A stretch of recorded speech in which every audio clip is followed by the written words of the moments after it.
All right, boys and girls, we are back with another edition of The Big Ben Show. I am your host, Ben Domenech. You can follow me on X at BDomenech. Follow the show on X and Instagram at Big Ben Show Fox, so you can get all of our different clips and updates and everything else related to things. I am happy to come to you today to discuss an incredible operation, something that I think is really unprecedented in terms of modern military affairs from the United States, with the capture of Nicolás Maduro, the titular head of the Venezuela government, someone who had claimed to be president far after the point where he had already been removed from office by elections. But, you know, those are incidental for dictators.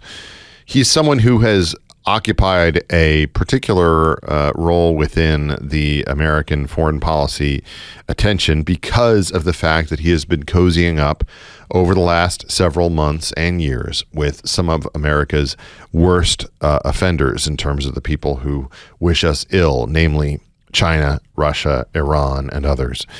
And the decision by President Trump to go after him, to capture him and his wife, and to bring them into American custody and move on from that point, understanding that the people of Venezuela will probably be making decisions very soon about what new leadership they would like, is just incredible. It's something that I think a lot of us didn't anticipate, in part because it was such a risky and entailed such a significant deployment of American military resources that had the potential to go sideways, as so many of these operations do. One thing that is interesting, though, that has happened since then is the reaction among all these different candidates and people within the Senate and elsewhere who are on the side of saying that Maduro is a bad guy, but saying that Donald Trump is somehow worse. The nature of this is it's all illegal. What we heard so far, there are three different reasons why we went after this man. And now they're saying they were going to occupy a foreign country, we're going to run it from the United States, and that we're going to steal their oil. In what world did this administration get any of that permission ever for them to do that? Did not come from the United States citizen, did not come from Congress. Therefore, it is illegal. Let us be clear. This is a war of choice. That's Gallego, who's one of the worst members of the Senate and utterly incompetent, in addition to being wrong about so many of his positions. But he's also someone who I think speaks for a Democratic Party that basically doesn't know how to handle this situation, given that they occupied a very different position when it came to their understanding of what needed to be done related to Maduro as recently as just a few years ago. And the president brags about his Venezuela policy? Give us a break. He hasn't brought an end to the Maduro regime. The Maduro regime is more powerful today and more entrenched today than it was when the president began his anti-Maduro. Same thing with North Korea. Same thing with China. Same thing with Russia. Same thing with Syria. That's Chuck Schumer, obviously. And he was asked about his opinion of how things went by George Stephanopoulos this weekend. Do you think it's a good thing that Maduro has been removed from office? Look, Maduro is a horrible, horrible person. But you don't treat lawlessness with other lawlessness. And that's what's happened here. The American people this morning, George, are scratching their heads in wonderment and in fear of what the president has proposed. The United States will run Venezuela. We have learned through the years when America tries to do regime change and nation building in this way, the American people pay the price in both blood and in dollars. You heard Secretary Rubio there. He says the United States has the authority to do what they're doing. They do not. They do not. Why not? He couldn't even answer your question. There is no authority to go. They did not just do ships off the water. They went inside Venezuela, bombed civilian as well as military places. And it's a violation of the law to do what they did without getting the authorization of Congress. Chuck Schumer is someone who doesn't have any consistency when it comes to foreign policy. It's entirely, reactive, and everything that Republicans do is wrong. But it's particularly insulting within this instance because he's someone who had repeatedly gone after the administration for failing to remove Maduro. And then when it actually happens, he has problems with it because it wasn't run by his legislative assistants beforehand. The reason that that didn't happen, of course, is that they would have leaked the operation to legacy media, obviously. This is a decision by the president that has a lot of risks associated with it. They're going to have to deal with everything that comes out of this when it comes to Venezuela. Their determination about what happens going forward may not be something that's particularly beneficial, but he understands the risk that Maduro represented. And in terms of his willingness to collaborate with Americans' foes all around the world, that's something that was not going to be tolerated by this president, not tolerated by an administration that has accepted the lessons of the Monroe Doctrine, and that is not going to, let the experience of the American Western Hemisphere be determined by America's foes. I think that when you look at this situation, you see the hypocrisy of the Democrats. You see the failure of their leadership when it comes to foreign policy. This is something that if Joe Biden had done it, every single one of these Democrats would have been hailing it as being a monumental and wonderful decision by a leader and a commander-in-chief. Instead, we have this situation where they are trying to, turn everything around, trying to pretend like they didn't say any of the things that they said before. One thing that I do think is significant, though, out of this when it comes to American domestic politics is the fact that Marco Rubio and his supporters, those within the president's sphere, clearly won this argument. There's lots of people who disagreed with it. I would assume, frankly, that J.D. Vance disagreed with it. I would assume that Tulsi Gabbard disagreed with it. I would assume that there are a number of different people who thought that this was too risky of an effort to embark upon, and yet the president decided to do it anyway. What that means for the future of the Republican Party, what it means for the future of, potential presidential candidacies in the next cycle, that's to be determined. But what I do think right now is that above all, the president has shown what he thinks of America first within this hemisphere. He has determined that Nicolás Maduro could not be allowed to continue to exist as a leader of Venezuela because of the risk that he posed. And that's something that I think is consistent with the entire approach that the president has had all along when it comes to his evaluation of American priorities and what is in the interest of the American people. It's not about nation building. It's about determining the security of us and our region.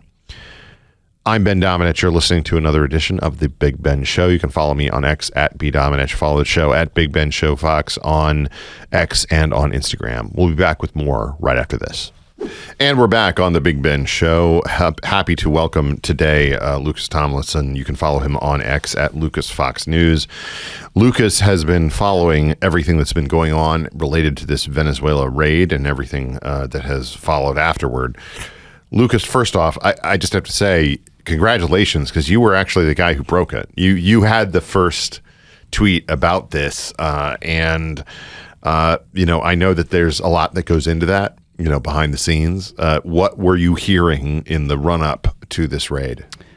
Well, first of all, it's great to be back. Ben, timing is everything. Great to be here. The day after Christmas was when I got the first indication that this was brewing. We'd obviously been seeing the build-up in the Caribbean. That part wasn't so secret. When I was in Trinidad a few weeks prior, I interviewed Elliot Abrams, and he said that can only be one winner here. Mm-hmm. This is a battle between Donald Trump and Nicolás Maduro, and there can only be one winner, and President Donald Trump doesn't like to lose. And let's back up a step. Elliot Abrams is somebody who I've known for a long time. He's been around in terms of roles within different administrations. His role within this current setting and his advocacy, particularly for this type of activity. Tell me what was flowing into that and the role that he had in terms of being in Donald Trump's ear. Well, he had been President Trump's special envoy to Venezuela in the first administration. He does not currently have a role in this administration. So when I was speaking to him, I was trying to get his thoughts on everything, his advice, and just knowing the man intimately with meetings and knowing how he thinks. he is one who had been advocating for regime change, in part because he was making the case Venezuela is not Iraq, it's not Afghanistan, it's homogenous. You don't have Sunni, Shia, Druze, Kurds in Venezuela. It's ethnic. You have one people down there. One religion, and you have 80% of the population of Venezuela who supported the opposition leader, Maria Corina Machado. He has been, since the raid, a little bit critical. We can get into that later. But going back to the ramp up to the raid, which some are calling one of the greatest special operations missions in history. Day after Christmas, at the Washington Wizards game, I receive a text saying something might be brewing. And in fact, they won that night, Ben. And I turned to my kids, it was the day after Christmas, and I said, you just saw 2 miracles in 2 days. Okay. New Year's Eve, also received a tip, something is probably happening. So that night, made plans. Okay, we were on ready standby New Year's Eve. Nothing happened. Coincidentally, that day, Maduro had that famous dash cam video from his car, almost sounding like, a girl you're trying to get rid of. I'll do anything that, please, please. He said he wanted to do a deal on drugs. He was going to get out of the drug business. He was going to deal on oil. And admittedly, at the time, I thought, is this the out for President Trump? He could easily, and no one would fault him, I don't think, declare victory. Hey, he's got Maduro to capitulate. Oil's going to be flowing into U.S. coffers soon. He's going to clamp down on drugs. But clearly, the plan was already set in motion, and there wasn't going to pull it back.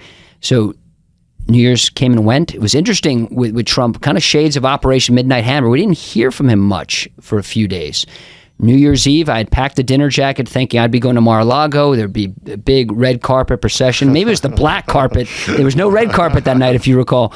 It was only the press pool, which means just the closed traveling press. He did not open it up to outside correspondents to go and interview members of the Trump team. In fact, the one question he took from the press when he walked in was, what is your New Year's resolution? Yep. And the president said, peace, which was interesting.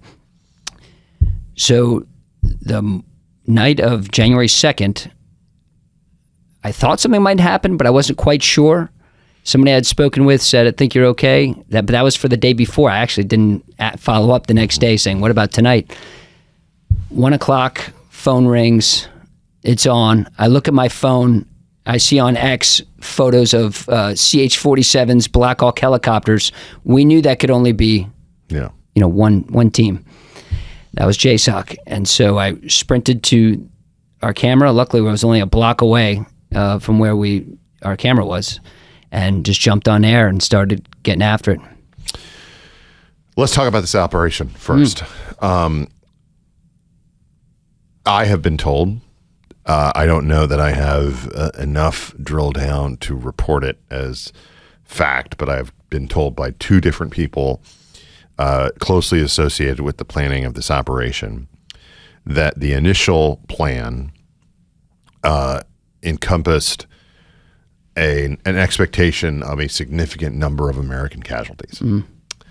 And it makes sense because you're doing low and slow downtown helicopters. Caracas, exactly, city of and you have the expectations of those ground to air, assault equipment that will be used, and the assumption was really, if you want him alive, you're going to have to lose a certain number of Americans, and that number could be on the upwards of 100. I have been told by multiple people close to this planning operation that the president himself demanded that number be brought down significantly to the point that it was, in the 10, barely double digit kind of range.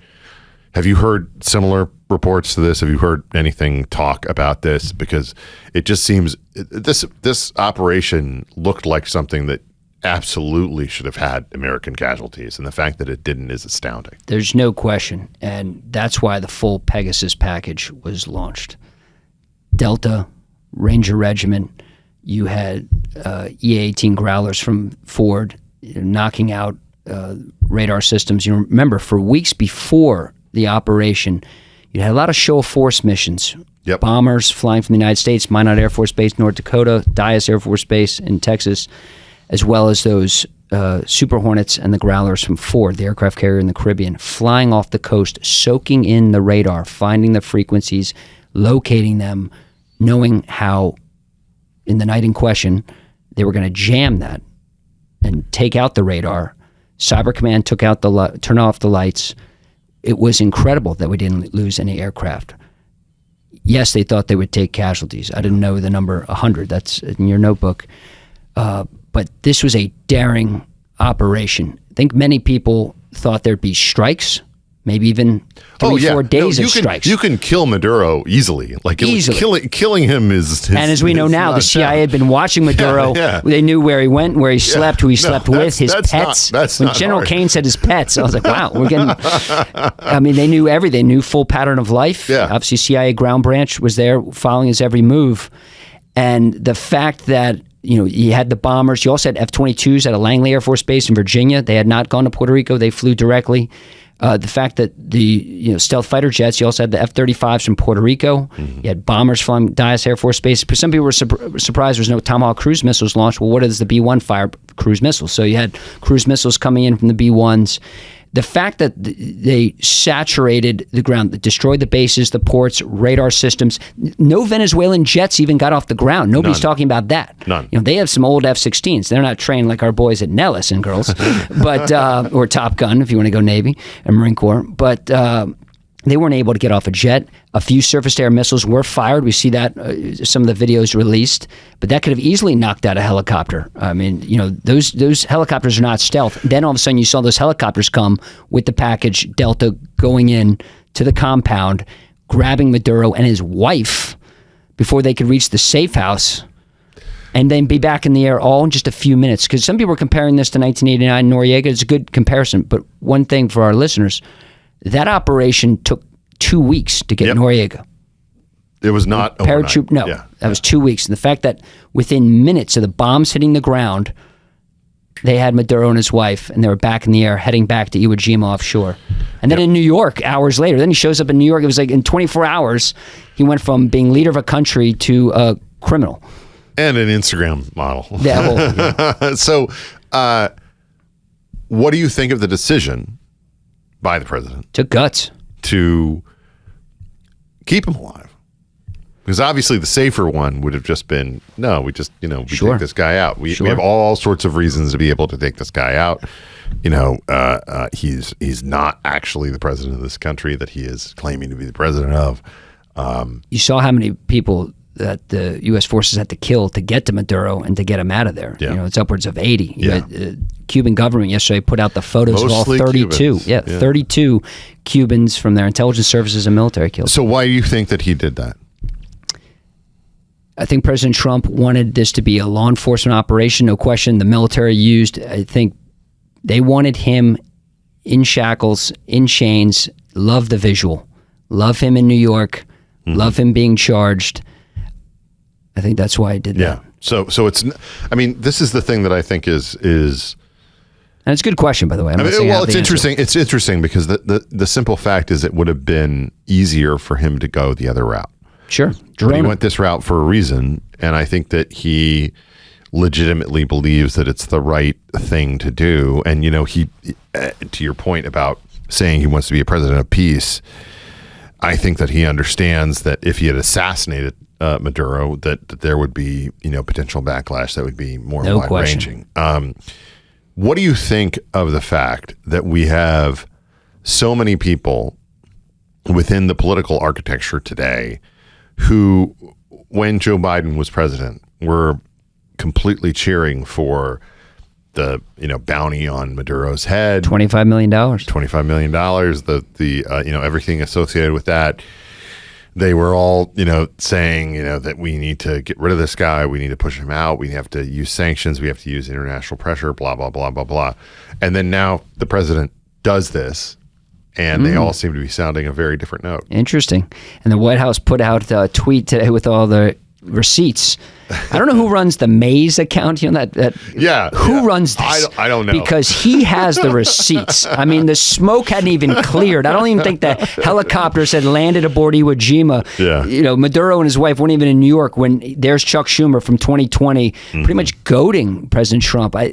Might be careful what you say about the president, because he'll do it. Yeah. They have the receipts, and that's why this, when you hear people talk, it's not the best look for Democrats right now, it looks like. I think that this is going to be, there's obviously going to be, follow on to this. So what's next? What's next? The current regime is obviously one that is friendly to Maduro, but also is one that has to sound a certain note domestically as opposed to one that they would necessarily sound internationally. What do you think is going to play out in terms of what comes next? Do you think that there's going to be forced elections and that they're going to have to just live with what happens there? Because, we saw results of prior elections, but it doesn't seem like this is an administration that's going to try to enforce those. Right. Hamas was elected. Yeah, exactly. What comes next? President Trump looks like it was a very smart decision working with the current infrastructure of the Maduro regime. Some eyebrows went up and were raised in his press conference in Mar-a-Lago, which I attended, when Secretary of State Marco Rubio was quoting the notorious B.I.G. That was a moment, but we'll get to that later. But when he said we are leaving the regime in power because he says the opposition leader, Maria Machado, can't take over right away. And also, what everybody's been talking about is, how do you win over the drug cartels? How do you get the generals, which I've been told from a good source, 25 to 50 Venezuelan generals have bank accounts in excess of billions of dollars. When I was told this, I was like, excuse me, did you say millions, Mike, or billions? Billions. So the idea that Machado is going to come in on this white horse and everybody's just going to throw a parade for her probably wasn't really realistic. Now the question is, Delcy Rodriguez, the interim president, who just got sworn in after Maduro went for that ride, she's in a tough spot. Like you said, she has to play domestically, but also if she doesn't play ball, you saw the post from President Trump, you could suffer a worse fate. It wasn't too subtle there. I think there's your drone option. She has now said, according to President Trump, that she's going to be pumping out, turning on the spigot, 30 to 50 million barrels, it's a lot, are going to be going to the United States. I think this was also about getting Russia, China, Iran out of the country. That was my question to the president in the press conference. But they're gonna be okay with the status quo for a few weeks, but after a while, it's going to be, okay, where's the transition? One logistical question here. How much does it screw up the plans of the various people who are assigned to cover the president when something like this happens in a moment like this? Well, with this president, you always got to be ready. I don't want anybody to think I'm going to Palm Beach and partying like a rock star. I'm in Palm Beach. I should be able to relax. I don't have to cover anything in particular. You can relax for like an hour and probably better served with club soda. That's the kind of relaxation. You can eat well. Fox takes care of us on the road, but you better not be, off in keeping late hours in Palm Beach when something like this happens. There was someone who was missing from all those pictures with our former colleague Pete Hegseth rocking that great Q-zip. The Vice President of the United States was not there. Very observant, Ben. He released a statement afterwards about how involved he was in meetings. I don't know how true that is. Is he avoiding this? Why does he always seem to be absent when it comes to the president making significant foreign policy decisions? Well, the White House and the Vice President's office will have you say this was for security purposes. You can't have the CIA director, the Secretary of State. Exactly. Probably took a wait and see approach. Like you mentioned with the potential casualties. There was always a chance this thing could have gone south, and it's probably not likely he fully embraced. The people who are closest to J.D. Vance, they all tell me that they think that this is going to be a situation where he just glides through a primary, that he is the heir apparent, that Donald Trump is going to endorse him, and that they will clear the path. Marco Rubio might like a word now. Seems like that might be the case. I mean, look, whatever you can say about Marco Rubio, if you have feelings about him and his sort of weird path to this moment, he is out there every time the president makes a decision, and he's making the argument, and he's doing it boldly and with intelligence. And I saw that smirk that he had when he went on with Margaret Brennan, making fun of her. Yeah, no, Why not 5? Yeah. So, Ben, I shot 80 today in the golf course. Why not 70? I mean, it's he didn't break 60. Well, but I don't get why JD Vance would cede the field to a guy who has been, for quite a while now, one of the more, sort of appealing members of the Republican Party, certainly, but also someone who potentially solves the problem that the party has when it comes to Hispanic voters, has an appeal that is potentially broader than the vice president, and seems to be someone who kind of bridges the gap between the old guard Republicans who used to support him and the MAGA Republicans, who love everything that Donald Trump has done. Why do you think JD Vance is making that choice? I'm going to put my money on, in case this operation went south, didn't want to be in the photos. Okay. But you're making a very good point. And listen, Rubio's been there the whole way. And this was his baby. Uh-huh. I mean, this one was personal for Rubio. He said something in the course of one of those interviews, I think it was Meet the Press, where he said, I've been working on this for 15 years. Yeah. And I had a Republican consultant point out to me that 15 years ago, J.D. Vance was writing under from different Forum name. Under a different name. Gosh. So, yeah. I mean, I just and think, you think these Oval Office meetings, Vance wasn't there. The meetings at the White House. I mean, I think Vance is a very smart guy. I no don't question. know why he's making this decision, because I think it's ceding the field. Okay, We'll one more question about this before I ask you about NFL. Obviously, the president has been advocating for a hemispheric doctrine when it comes to foreign policy that is designed to assert American control. What kind of signal does this send to the Mexicans?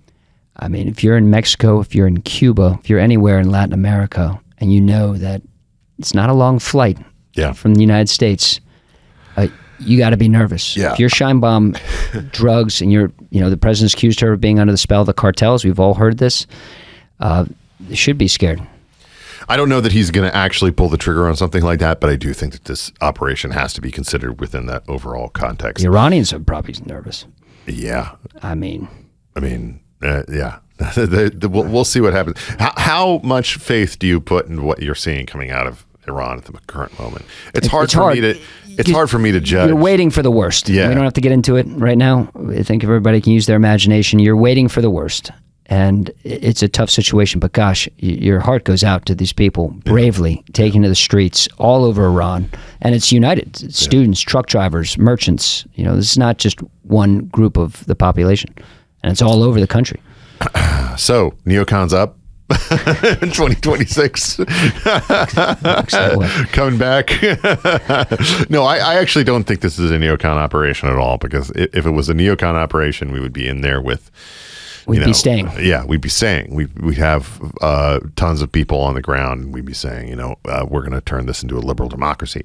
So the decision by the Washington Commanders to let go of one of the best, in my opinion, offensive coordinators in football, in Cliff Kingsbury, who is immediately going to get a job opportunity. Probably a head coaching job. Yeah, probably. Though it would terrify me if I was a fan of any other team in the AFC West, of the possibility of him going back to Arizona. No. Oh, Patrick Mahomes. He was. Right. Texas Tech. Yes. Okay. Texas Tech. I see where you're going there.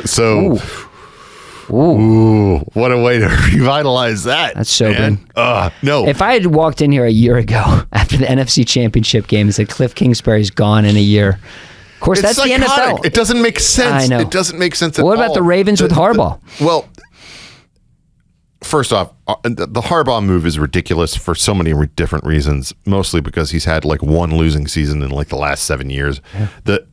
The issue with Washington is the defense has always been the problem. You know, it was the problem last year. And a lot of injuries. I don't think that's an excuse. I think that if Dan Quinn is the kind of defensive mind that he claims to be and that his reputation holds for, he should have been able to patchwork together a defense that wasn't ranked in the high 20s and low 30s in virtually every statistical measure. And I think only Cliff Kingsbury can make a guy like Marcus Mariota look half decent as a quarterback. How about Josh Johnson? He's been in the league for how many years? He finally got his first win as a starter. And he finally got his first win as a starter. Yeah. No, I am very angry about this because I think that they're letting Cliff walk. And they're mad at him for being Cliff. They're like, well, the run, pass, balance, this and that. I'm like, but this that's what he does. I know. That's what he does. He runs this college offense. Like, I mean, it's like. It worked last year. Yeah. Yeah, and let's face it, I don't think it came up in the presser much, but the Terry McLaurin distraction. You are more down on Jaden than I am. Whoa. You have texted me multiple times. Wait a second. Ben's got the receipts. And said Jaden is RG3. Whoa. Okay. I do not think that. I think that he is better. But I also think that he is an incomplete quarterback who has played in weird offenses his entire career and not really shown himself to be there's a reason that I wanted Drake May instead of him. You know, it's because How's Drake looking this year? Might be the MVP of the league. I like traditional offenses. I like guys who can stand in the pocket. He's thicker too. Yeah, and just I just think that traditionally tends to win more. And even though the other kind is exciting, it's just it's not the way to go necessarily. Caleb Williams turned around again a year ago. We've been talking about Caleb Williams. Everybody thought coming out of college he was the next Mahomes, and last year. But I think all of this is coaching. I mean, Ben Johnson made the difference there. If they had hired somebody different, and okay, so talk me down, talk me into the idea. How about this? I'm a Jaden fan, but he has to be used appropriately. Him scrambling. I think the next time he throws an interception, just get down. Don't be running and set up for a cheap shot, because that was how one of his injuries occurred. He was shoved, kind of a dirty play, but it's what happens on a pick. He's a loose, skinny, strong-armed guy who has this way of playing that is very fun to watch. But when you have a 270-pound guy running at you at 4.3 speed, that is not the guy you want to be. I love Ferraris too, Ben. Yeah. But I don't like when they get into wrecks. Yeah. And I feel like we're looking at this beautiful Ferrari, and he's got a great mind, right? He's a great person. He's clearly very smart. By the way, this is the other thing that they're missing out on this. At least according to John Keim, Cliff was the only guy in the building ahead of Jaden. Cliff was always in there at 3 or 3:30 in the morning, and Jaden was the second one to show up. And Jaden liked Cliff. Did he have any input? His mom put out that tweet. I know. That's what. I hope whoever they bring in, he's cool with Jaden, and vice versa, because that stuff matters. I know. Oh, boy. Here we go. There's no way. Another 25 years of pain coming. Pain. Nothing. Especially if Harbaugh goes to the Giants. God. Sorry about that. No. It's going to happen. It's totally going to happen. New York state of mind. Lucas Tomlinson, you can follow him on X at Lucas Fox News. He's very loyal to the brand. Thank you so much for joining me today and talking through all of this. That's damn straight. I am loyal to the brand. Fox News as well. Happy to be joined on the Big Ben Show today by Michael Shellenberger. You can follow him on X at Shellenberger. He is the founder of Public.News. Michael, it's always a pleasure to talk to you, and I have been reading with interest Public's coverage most recently of some of the issues going on and the things that we are learning about the government's awareness when it comes to UFOs. This isn't a subject that I normally talk about on the show, but it has fascinated me for years, the way that some of this reporting has gone, particularly the degree to which it seems to be always greeted by the public with just kind of a shrug, as things get increasingly interesting. What do you think are the top line stories that people should be paying attention to in this space that perhaps deserve more attention? Yeah, I mean, I think the big issue is just the secrecy. I testified to Congress about this last year, and I said that I don't know what they are. I'm not pretending to know. There was four of us on the that were there in the hearing, and two of us said that we don't know, but the other two said that they did know and that they were non-human intelligence, which is the new that's the fashionable phrase for aliens. It could be something else. I mean, it could be, and if it's, but the secrecy is astonishing. I mean, there's a lot of secrecy in a lot of issues, but I mean, when they ever do release documents, they're almost entirely redacted, meaning blacked out. And so I've requested to the intelligence community for many months now. I have one of them for our viewers right here. Yeah. So yeah. I've requested it's kind of ridiculous. It's absurd. And, the Constitution, Article 1 requires congressional oversight of executive branch activities, and the members of Congress say that they don't have access to this information. I think it's just over. I mean, I gave an example of the UAP task force, UAPs being the new acronym for UFOs, but the UAP task force of the Defense Department, they said, well, we think it could be three things. And then they blacked out two of them, one of them. So, and it's kind of absurd because I think we all know that there are people, at least in the Defense Department, that think that there is a possibility that it's non-human. There's also concerns that it could be adversarial tech. None of us, want to see our government, release secrets that are important to national security. Nobody's asking for that. But there's secrecy that clearly goes beyond that. And the president, on his first day in office, was asked about the drones over New Jersey. And he said, Susie, to his chief of staff, let's look into that. We just haven't seen the transparency or disclosure we need to see. There is legislation to require more of that transparency. But for me, that's the big event. And I think I've been able to persuade both UFO believers and skeptics that the real issue here is just excess government secrecy. And until we can reveal that, then, thousands of hours of podcasts about UFOs are kind of boring because we just need more reality here. We need a better understanding of what our government knows. For many years, I've been of the mind that many of the reports that were coming out that we did know about, that even, the New York Times reported about and others, primarily from military sources, had the indications to me of being tech, of being, either things that you were running into that were test cases from ourselves or from other nations that were unexplainable, that a lot of this kind of went into the bucket of, well, that, it could be something, but there's also the more logical explanation that it's just something that, is advanced that we don't understand yet. That has been an increasingly difficult position to hold given some of the things that have been reported in recent years. I'm curious as to your own perspective on that, and not in some kind of just, open speculation type of way. But do you feel like there is now enough of a drumbeat from people who may have previously been in that more skeptical portion, of which I considered myself in the past, who are now more open to the idea that, wait a minute, they're being almost too secretive about this to the point that it makes me think there's something else going on? Yeah, and I think to your point, there's, 36, senior intelligence community officials, former intelligence community officials that are in this big new documentary movie called The Age of Disclosure, who are saying that they don't think it's foreign adversarial tech, and that if it were foreign adversarial tech, we'd be in big trouble, but they don't think it's that. The behaviors of the phenomena that they're observing are just far beyond what current propulsion technologies allow. And so that's why people think it would be something non-human, or if it's some sort of natural phenomena, then it's a very strange one that we can't seem to properly study at all. So, yeah, there's, there's mixed reports often. Sometimes they shot down something in Alaska that the Defense Department said definitely was not a balloon. Two F-22s were scrambled and they shot it down. They said definitely not a balloon, and then they said, oh well, maybe it is. There was some string hanging from it, but then we don't hear any more about it. But I do think you're right. It's definitely, I think that the taboo is obviously gone. It was the first thing you asked about. There's congressional hearings.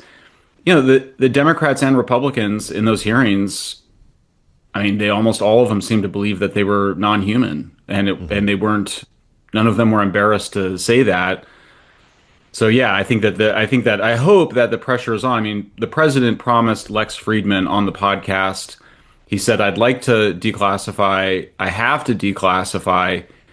He then talked about the JFK files, which he did declassify. So let's just get a little bit more transparency. I think if it's obviously secret weapons programs, then nobody wants to reveal that. But if there's something else going on, then it's our right to know.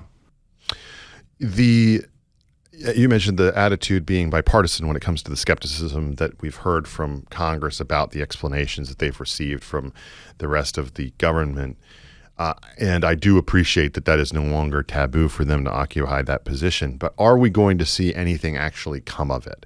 What do you think Congress needs to do or ought to do in this case to pressure our own government to be more open about what's going on? Are there key steps that they can take beyond just asking people questions in hearings?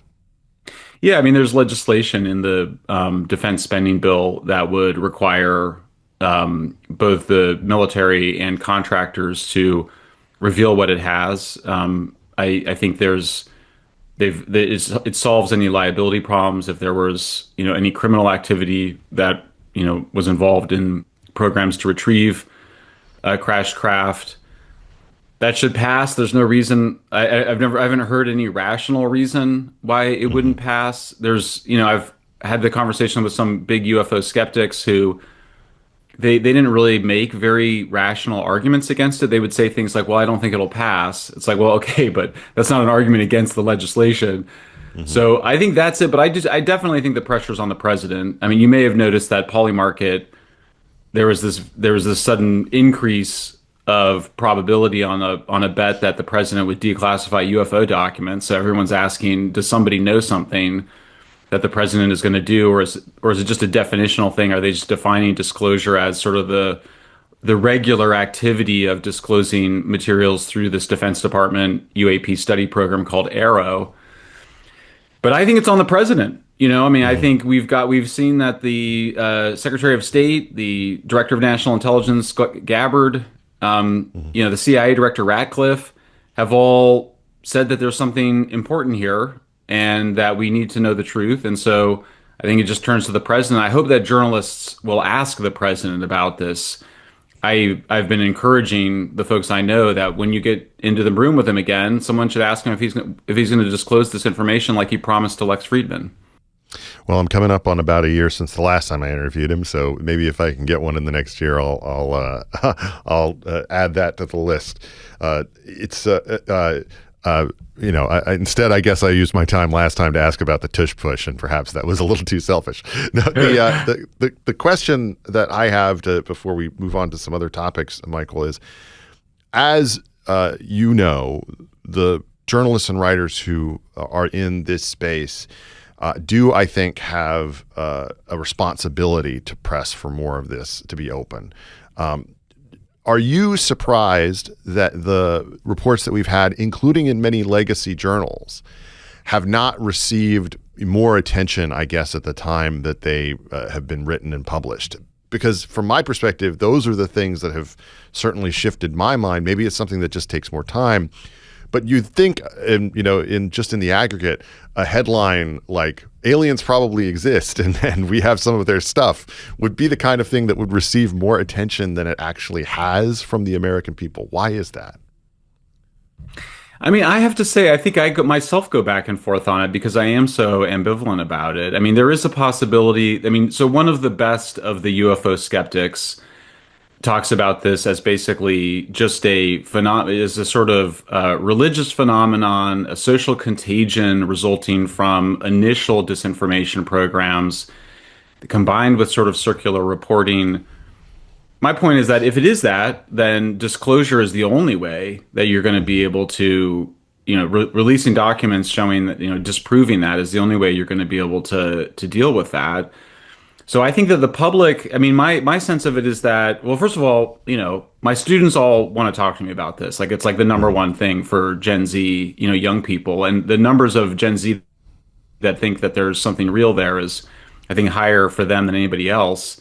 But I think, I know of some big newspaper stories about the topic that were supposed to come out that did not come out. And I think it's just, you're sort of like, it's just hard to figure out what exactly you're reporting because so much of it is hearsay.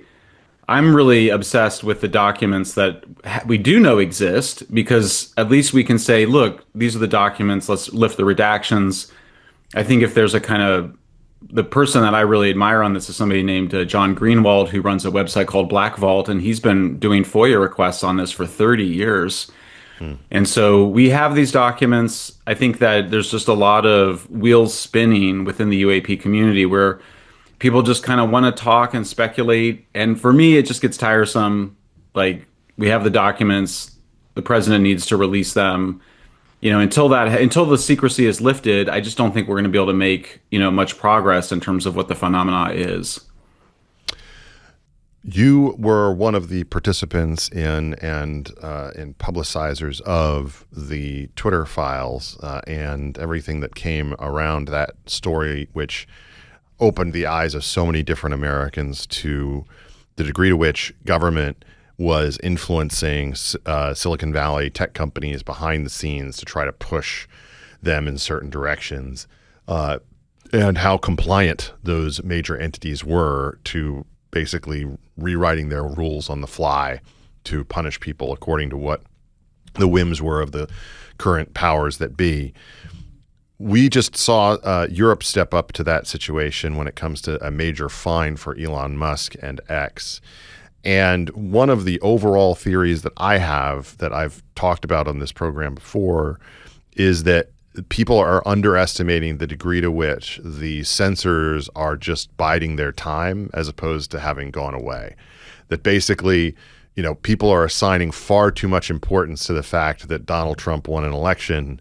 And in reality, if the two things, Elon buying X and Trump winning that election in 2024, do not happen, that we could be in a much worse situation when it comes to the kind of censors who were in power, had the levers of power, or were in charge of these major companies.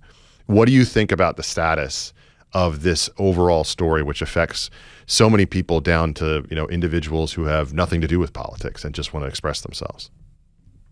Yeah, no, I mean, you're spot on. I don't think Americans are alive to the danger and aware of how serious the threat is. I mean, the picture you should have is where we were headed, exactly as you said, is basically 3 or 4 massive companies that had all of the relevant traffic, TikTok, Instagram, Meta, Facebook, X, formerly Twitter. And the whole program was for the governments to decide who the censors would be. They call the censors researchers. They call them misinformation researchers. And the researchers say, oh, we're not censoring. We're just giving lists. We're just giving demands to the social media companies for them to censor. That's where this was all headed. Europe is still headed there. That's the censorship by proxy strategy. In other words, you just assign the responsibility of identifying all the stuff that the government wants to take down to allied NGOs or academics at universities. That's the strategy that was being pursued in the United States that we discovered in the Twitter files. We were sort of like, what's going on? Why are these people emailing? Why are these different nonprofits emailing Twitter? And why do they have a whole special access both to Twitter's data, and then they had a special channel to basically they had the same technology to flag, meaning to demand censorship of so-called hate speech and misinformation. So you're spot on. I mean, we could be, Elon fought a valiant battle alongside many of us to fight against censorship in Brazil, and the Brazilian government just froze Starlink's assets. And that's a massive market for Starlink, which is, the satellite internet company. Because the Amazon, it's not a place that you can run fiber optic cable to. I mean, it's really, Brazil's perfect for satellite internet. So, Elon ultimately it was either kind of get out of Brazil, and abandon the entire market, not just for social media, but for all of Elon's businesses, or comply. And, the president also took great action and imposed tariffs on Brazil, but ultimately because we import so much food, coffee, beef from Brazil, president lifted those tariffs. because he feared inflation and the political consequences of inflation. So free speech is one of those issues where it really requires a passionate minority to continue to fight for this. But no, you're spot on. I mean, we're two elections away from potentially being into a system of digital totalitarianism. I mean, if you have a President Gavin Newsom and a Democratic Congress, they could easily pass legislation to do this censorship by proxy. And then you have a single global digital totalitarian system where just the same NGOs around the world are deciding what is allowed to be said online or not. I mean, it's quite incredible to realize that reality is not as far away as people think. Big picture question for you. You have witnessed this woke-lash, this backlash against wokeism that took place that was very much tied to the free speech mindset, the free speech agenda, freedom of thought. Obviously, the work that you have done when it comes to the academic side is something that, that is key to as well. And you've seen that take place in a number of different forms over the past couple of years. I've had multiple people ask me within the last couple of months if I think that is over, and that in fact now, a year into roughly Donald Trump's second term, that you're seeing the backlash dim and the free speech argument becoming something that the left is kind of taking back onto its own side, and there's a creeping wokeism behind it. We're talking on the day after Jasmine Crockett announced that she's running for Senate in Texas, and one of the most recent interviews that she gave was about how black people not only shouldn't have to pay taxes, but they should get more checks directly from the government and that kind of thing. A kind of a return to woke DEI, 1619 Project, reparations talk, et cetera. Do you think that we are experiencing a dimming of that backlash against wokeism, and that it's going to reassert itself perhaps through the type of vehicle that we're talking about in the censorship area? I mean, I think that the claims of the death of wokeism are premature. Yes. I mean, clearly, something has shifted from the peak of that woke moment, which was probably 5 years ago. And Musa Al-Gharbi, who wrote "We Have Never Been Woke," is a sociologist who studies this, and he finds a bunch of quantitative measures to show that, yeah, indeed, there has been a decline of it. Now, there's other metrics. I'll point out one that is, I find, maybe the most terrifying statistic of all, which is that the share of college students who say that violence may be acceptable to stop a campus speaker has risen from below 20% in 2020 to 33% this year. The share of Democrats who say that violence may be necessary, or that killing Trump or Elon Musk might be justified, is around 50% for each of them.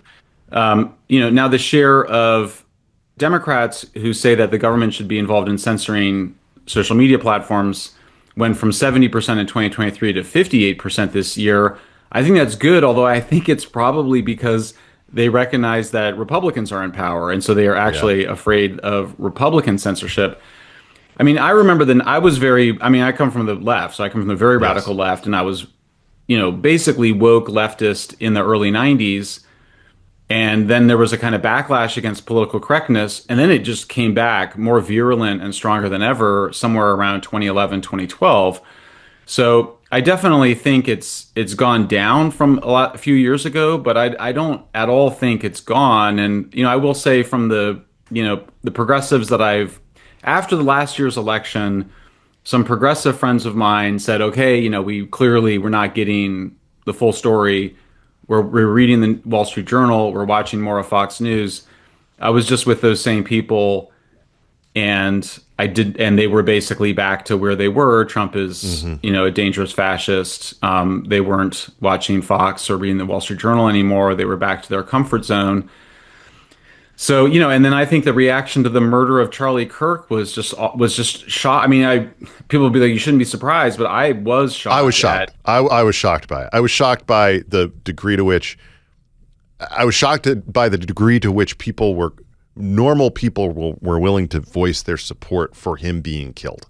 Like Yes. I wasn't shocked by the fact that people weren't sad that he died. I was shocked by the people who just basically were like going on camera themselves, choosing to film themselves saying that they were happy that he was dead, which is just not something I've ever seen before in American politics.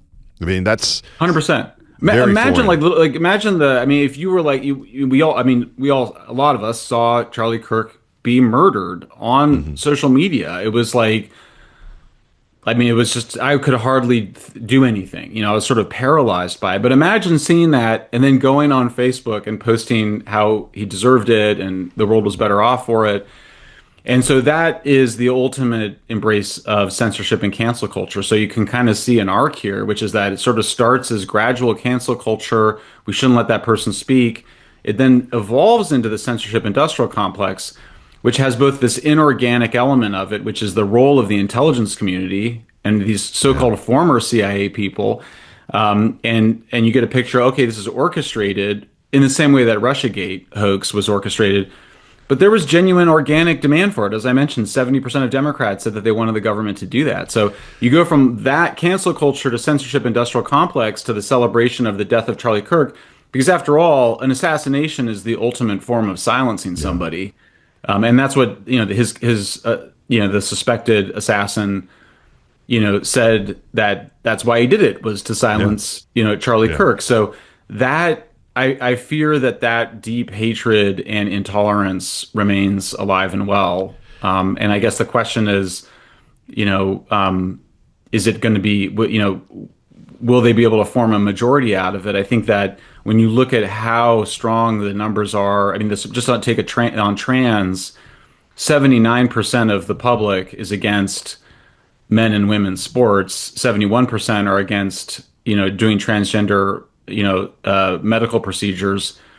So, on some of those issues, the Democrat base is just so far out of touch with the swing voters. But look, it's like people are concerned about affordability more than they are about free speech, and there's no reason to think that Democrats can't, take back one of the houses of Congress next year and potentially win back the presidency, because politics is chaos. And I think this idea that you can sort of determine or predict what happens, obviously that's been spectacularly disproved over the last 10 years.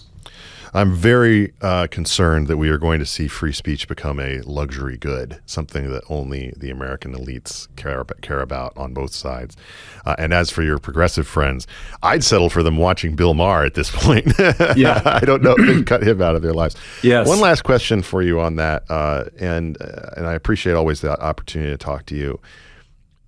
You do come from that background, and I've talked to you about it before. I'm curious as to the biggest thing that you think has shifted in their attitude toward the country in the time since you were among these progressives as one of them, and now at a remove, or having seen them kind of go off into the hinterlands as they have ideologically. What do you think is the big shift in the way that they think about America compared even to, say, 2008? Well, look, from 2008 to 2016, I would say mainstream progressives, excluding the very radical left, were very proud of the United States because we had a black president, we had a black progressive president. He had achieved a lot on healthcare, made some momentum on climate change. I think that there was a much more positive view of progressives of the United States of America. The election of Donald Trump, of course, isn't happening in a vacuum. It's happening in a moment of rising wokeism and I think rising intolerance. But yeah, you mentioned 1619. Here you have basically, we're in a situation where the progressives have been attacking all of the fundamental pillars, foundations of the United States, of Western civilization. You may remember there's a little moment, a lot of people didn't even see it or they may have forgotten about it, but Senator Tim Kaine was at a hearing and the Republican who was being nominated had said, I believe in natural rights, which is this idea that our rights are given to us by our creator. That's the language in the Declaration of Independence. We have a secular country on the one hand, but we have this idea of natural rights, which has a religious background that they sort of secularize by saying, well, these rights are given to us by something, creator, God, nature, whatever.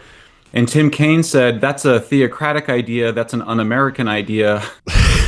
And it was Tim. I'm Tim laughing Kaine because he's my senator in Virginia, and the fact that he's the senator from Virginia, it's like, come on, man! Like this is Right. This is your next door. You can't walk, can't throw a stone without hitting something that the founders touched in Virginia, and you don't know this. It was really astonishing, and of course afterwards they kind of it was just a misstatement or something. But if you actually watch the hearing, it was clear that he did not believe that the United States, that is our tradition, and that's a positive tradition. I mean, one of the things that as a free speech advocate, I always emphasize that the United States is fundamentally different from Europe. Europe was like, well, the government, the king, and then later democracies will gradually give the people free speech rights. Oh, king, can we talk about this? That was the way it worked. Here we said, no, free speech comes before government. Because free speech is something that you're given to by the creator. You get free speech rights when you're born, and so that comes before government. Well, Tim Kaine was basically saying, no, the government grants you these rights. That's antithetical to the American tradition. So just the fact that he either didn't know it, forgot it, didn't want to believe it, going to the foundation of the country, I just think it shows kind of how far gone in some ways progressives and liberals are when they're, but I mean, I was raised also to reject natural rights. That was very common on the left going back. But I do think that that's where a lot of this comes from, is this idea that really, free speech, the government should decide what people are allowed to say. That remains the basic ethos in Europe. And I think it's the basic idea on the left. And I don't think that people on the left have really thought about how dangerous that is and how antithetical it is to our traditions. Mm-hmm. You can follow Michael Shellenberger on X at Shellenberger. Read his work at public.news. Michael, thank you so much for taking the time to join the Big Ben Show today. Thanks for having me, Ben. And we're back on the Big Ben Show. I am happy to announce that my wife and I welcomed my first son this past week. It was an intense experience, as all births are, but it's also something where we are very grateful and thankful for the doctors and the nurses and all the medical professionals who, came around and did the jobs that they needed to do to make sure that he was delivered in a healthy and happy way. I am very proud of this little guy. He has been fully cooked. I mean, we're talking about a birth here that went the full distance, and he came out at more than 9 pounds, which means that he's already showing the indications of being someone who can sleep through the night and be a little bit less dramatic, let's say, than younger kids who come out later. One thing that I do think, having gone through this experience multiple times, is that I am envious of those who became fathers, became mothers when they were younger. It's hard to do it when you're a little bit older. And from my perspective, I am very old. I turned 44 the day before he was born. And I personally think that it's very good to be able to have a little bit of that strength and energy that comes from being about 10 years younger.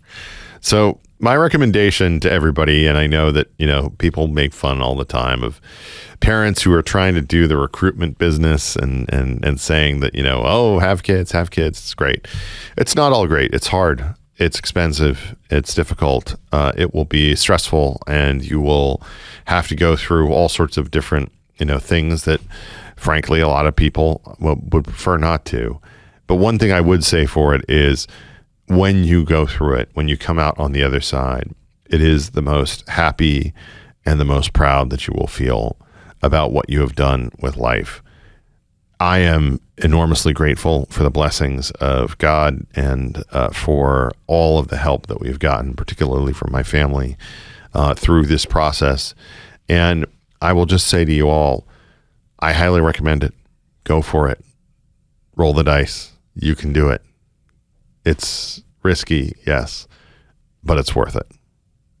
I'm Ben Domenech. You've been listening to another edition of The Big Ben Show. We will be back soon with more to dive back into the fray.